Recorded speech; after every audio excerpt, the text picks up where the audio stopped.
Hello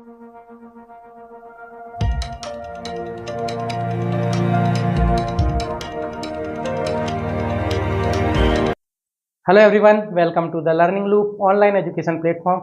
मैं आपके साथ जुड़ गया हूँ अमित कुमार और उम्मीद करता हूँ आप सभी स्वस्थ होंगे, मस्त होंगे। तो अभी तक हमने सिंचाई के बारे में पढ़ चुके हैं और हम अब अगला टॉपिक लेके आ रहे हैं खरपतवार के बारे में, जो किसान की सबसे बड़ी समस्या होती है। ठीक है, फसल को नुकसान पहुंचाने में खरपतवार, रोग और कीट ये सबसे ज़्यादा फसल को क्या पहुंचाते हैं, नुकसान पहुंचाते हैं। किसान की जो लागत होती है उसका कम से कम 25 से 30% जो है वो खरपतवार के नियंत्रण में लग जाता है। ठीक है, तो आइए हम पढ़ते हैं पहले खरपतवार। तो समझ लेते हैं पहले खरपतवार होता क्या है। ठीक है, तो खरपतवार क्या है? खरपतवार क्या है? अवांछनीय पौधे होते हैं। अवांछनीय मतलब होता है कि जिन्हें हम नहीं चाहते कि फसल के साथ उगें। ठीक है, अवांछनीय पौधे होते हैं जो फसल के साथ स्वतः उग कर क्या करते हैं, ये मुख्य फसल के साथ क्या करते हैं, प्रतिस्पर्धा करते हैं। प्रतिस्पर्धा मतलब कि कंपटीशन करते हैं, प्रतियोगिता करते हैं। अब किन चीजों को लेकर प्रतियोगिता करते हैं? तो ये करते हैं प्रकाश को लेकर प्रतियोगिता।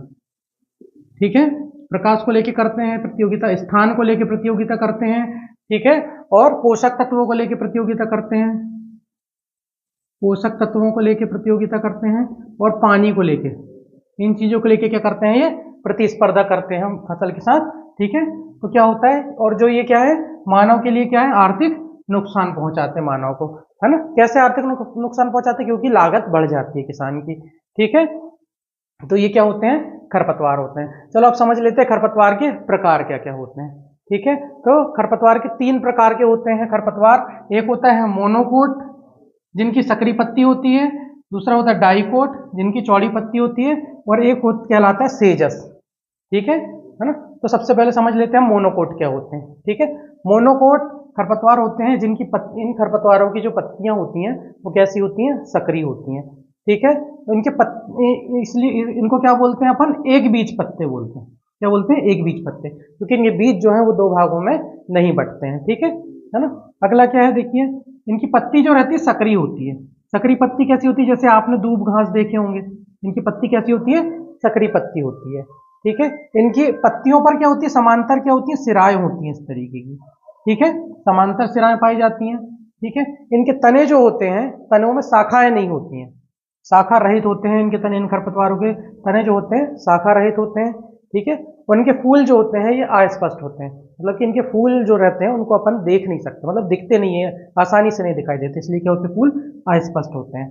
ठीक है, ये हो गया मोनोकोट के बारे में और इसकी परिभाषा भी हो जाएगी। ठीक है, इसके बाद समझते हैं हम डाइकोट का खरपतवार क्या होते हैं। तो डाइकोट जो होते हैं इनको चौड़ी पत्ती वाले खरपतवार भी बोलते हैं।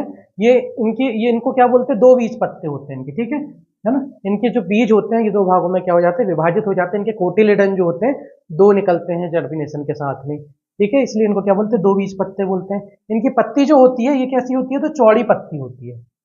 ठीक है, इस तरीके की क्या होती है, चौड़ी पत्ती होती है। ठीक है, और इनकी पत्तियों पर सिराएं जो होती हैं ये जालीदार होती हैं।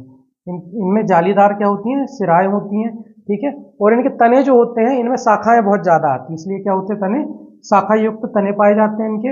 और इनके फूल जो रहते हैं वो दिखावटी होते हैं, आप स्पष्ट रूप से डाइकोट जो खरपतवार होते हैं उनके फूल स्पष्ट रूप से आप देख सकते हैं, इसलिए इनके खरपतवार क्या होते हैं, दिखावटी होते हैं।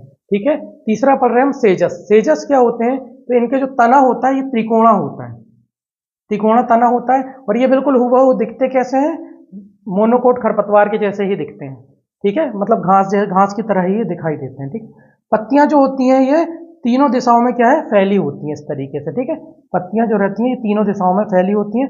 और पंख जो रहते हैं इनके पंखों में क्या होती है, तेज धार होती है। पंख मतलब कि पत्तियां जो रहती हैं उनमें क्या होती है, तेज धार होती है। ठीक है, ये हमने समझ लिए खरपतवार के प्रकार। ठीक है, इसमें एक क्वेश्चन बहुत महत्वपूर्ण बनता है कि सकरी पत्ती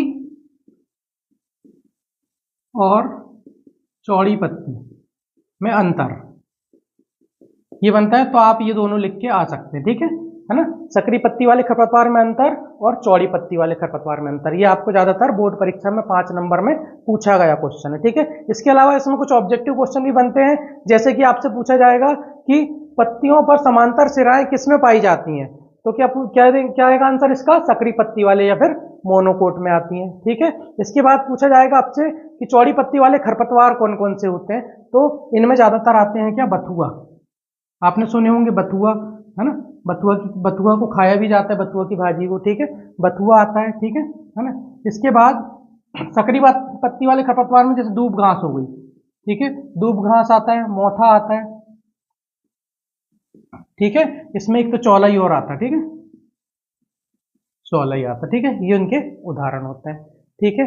उम्मीद करता हूँ आपको ये क्लास समझ में आई होगी, और मिलते हैं अगली क्लास में। जब तक चैनल के साथ जुड़े रहें। जय हिंद।